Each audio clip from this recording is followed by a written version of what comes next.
So let's play it up. Alright, congratulations. We have completed a video player for our Udemy clone. It's a big thing for us because we are now at the 50% of our Udemy clone. Hey, how's it going on? In this video, we are going to code a video player for our Udemy clone along with a detail screen for our entire courses. Now here, you may observe that we have for now two different courses having two different sections, and we need to find a way so that after the user shall be clicking over any of the following courses, he shall be navigated to its particular course. So let's code it up. Our list view is simply retaining a padding. So here I can simply refactor it under a widget, and the widget will be nothing but a gesture detector. So under the gesture detector, we can have our on tap property first. So on tapping over it, the user shall be navigating to the next detail screen. So let's build up a detail screen first. So here under my screens, first of all I will create a new folder for a detail section as well. So here I will simply have a new file first to be a detailed screen. So under my this file, first of all I will have a boilerplate scaffold. It will have some actions, and under this action I will simply have an icon button first. So under my first icon button I will have an icon, and it will have a color, and on pressing over the following button, for now it does nothing. So I can simply copy the following icon, paste it one more time, change the attributes for the shopping cart. Alright, so we can have a background color to our entire scaffold to be of colors .black. So we have completed our boilerplate scaffold. So after this app bar, first of all we will have a body to be a single child scroll view, and here first of all we will have a child to be a column, and under this column we will have children to be a text first. So to grab a text of the following particular featured course, which is Microsoft Excel or the digital marketing course, we need to pass the index of the following snapshot that we are fetching from our Cloud Firestore database. So here on featured one, we can simply navigate the user to the next screen, and instead of using the old traditional navigator method that Flutter is providing to us, we shall be using the get method. So here I can simply write get.to, and under this to I can simply provide the detailed screen. Alright, so first thing first, I will simply have a transition, and to pass on the argument of the following index of the following snapshot, I can simply write here arguments, and to the following value of the key of argument, I can simply write here snapshot.data, and from this data I can simply pass on the index itself. Alright, you can format document once. So here under our detail screen, under this text, I can simply write here get dot arguments, and from this argument I can simply fetch the title, and here to this text I can simply have some styling as well. Alright, so we have completed our boilerplate single child scroll view. So now let's test it up. So here under our featured screen or clicking over this course, you can see that we are navigating to the next course, that is our detail screen, and after pressing over this, we are now navigating to different screen. Alright, we have made it up. So under my detail screen, we have our entire UI itself. So first thing first, we can have a padding to our entire column. Alright, so now here's the thing. The following video is purposely made for video player, and for coding the UI, I will simply code the following code under a speed code. It's a rhythm, isn't it? Okay, jokes apart, I will simply code the following code under a speed code, and if you find something hard in implementing the UI, you can simply pause the video. So after having the following text,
so after this we will have a stack for the following trailer preview. So to code up the stack, we can come out of this padding, and here after this padding we can have a size box. So here I will write size box, and under the size box we will have a child to be a stack. So here I will simply write a stack. So under this stack I will simply have children, So the first children is going to be the children, that is the child, which is going to be at the bottom of the stack. So at the bottom of our stack we want an image of the following course. So here I will have a container first. So under this container I will have a height of 200 and similarly a width of 400. It will have some decoration to be a box decoration, and under the image I can have a decoration image as well. So here under this image I can provide a network image. So under the network image I can get the argument, and from the argument I will simply provide the image. So here I will have a fit to be box fit, and along with a color filter. So here I will write color filter to be color filter dot mode, and for the color I can simply provide a black color. So here I will write black.47, and similarly a blend mode. So here I will write blend mode of darken. Press Ctrl and S. Alright, we have our image here. So we can do one thing, that is refactor a following size box under a padding first. Alright, so here on our stack, after having the following container, we will have a position image, that is a position widget. So under this I will have a child to be an icon first, and under this icon I will have a play arrow. So here I will have a color of color.white, and similarly a size of 100. It will have some alignments from top. So from top I will give a padding of 100, and similarly from left of 100. Let's see. Alright.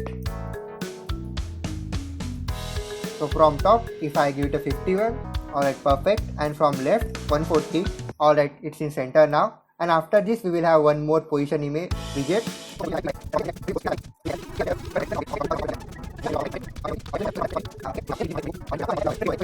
Alright, it's looking better now. So after having the following stack we will have some buttons.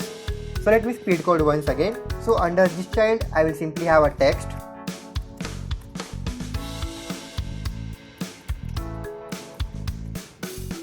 Alright, so we have our tiny looking button here. So for our button, first of all we will have a width to our entire container of 400, similarly a height, and here for the child I will simply refactor it under a center, and the foreign center I will simply refactor it. Alright, so we have our buy now button here, forward document once, and after this container we will have two more buttons which are under a row. So here I will write a row which will have a main axis alignment for space evenly, similarly some children. So the first children is going to be a container. So under this container, first of all I will have a decoration to be a box decoration, the usual stuff.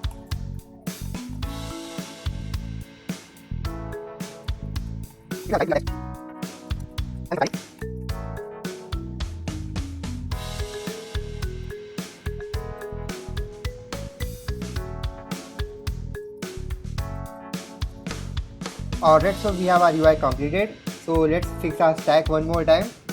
Alright, so here if we check our stack, first of all we will have a center widget. Alright, it is in center now. So in this way we have completed all of our UI. Now let's go for a video player. So to design a video player you can move under your popplayer.yaml file and get the dependency of a video player first.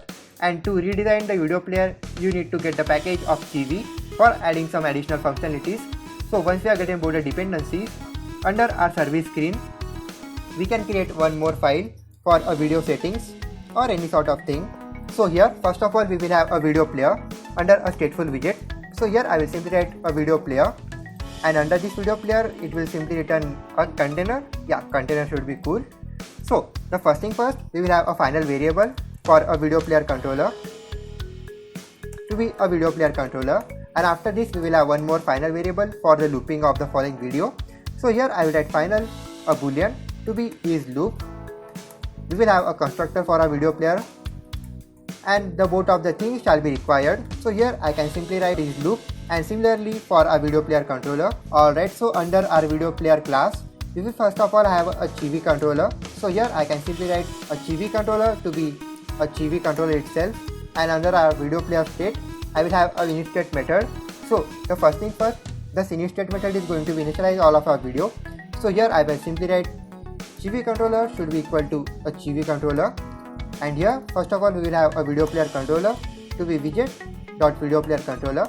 Similarly for the looping property for widget.isLoop, and also an aspect ratio to be 16:9, and for the auto initialize property we will set it to false, we will set it to true, Alright, so here instead of returning a container, we can simply return. So here instead of returning a container, we will simply return a GV, and under this GV we will have a controller to be a GV controller itself. Alright, so we can refactor a following GV under a padding where it will be automatically instantiated, and after a video player we will have a video display class as well. So here I will simply add one more stateful widget for a video display. Under our video display class we will have a final variable for a video URL. So here I will simply add a final, a string to be a video URL. Let's construct a constructor for first. So here I will simply add required this.video URL, and this is going to return a video player itself. So under this video player we will have isLoop property to true, and similarly for video player controller. So here I will add video player controller from network.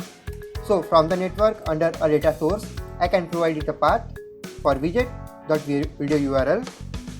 Alright, so we have completed our both of the classes for video display and video player itself.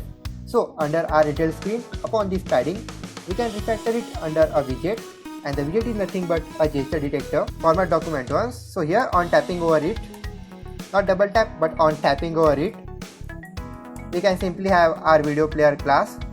So for that I can simply have a dialog box first. So here I will simply add a get.dialog, and here I will have a container. Alright, so under this container we can have a child to video display itself, and under this video display it will take a video URL, and for the URL I can simply add get.arguments, and from this argument I can provide an argument of trailer itself. Press Ctrl and S. Alright, so we have completed all of our method, and if you go back and check for this, alright, we need some media query here, but no worries, it's working. So here on tapping over my stack, a video player is occurring to us, and it will load its trailer from our Firebase itself. Alright, it's up and ready, so let's play it up. Alright, congratulations, we have completed a video player for our Udemy clone. It's a big thing for us because we are now at the 50% of our Udemy clone. So this is a video player for our Udemy clone, and if we go back to our next screen for Excel and check this one, alright, it's working again. So this was all about for our video player. If you have loved this tutorial, kindly like this video. Now this video might help in your further projects that are of your future projects. You can simply like this video and share it to 5 of your friends. I will be very happy if you start sharing all of my videos in your network.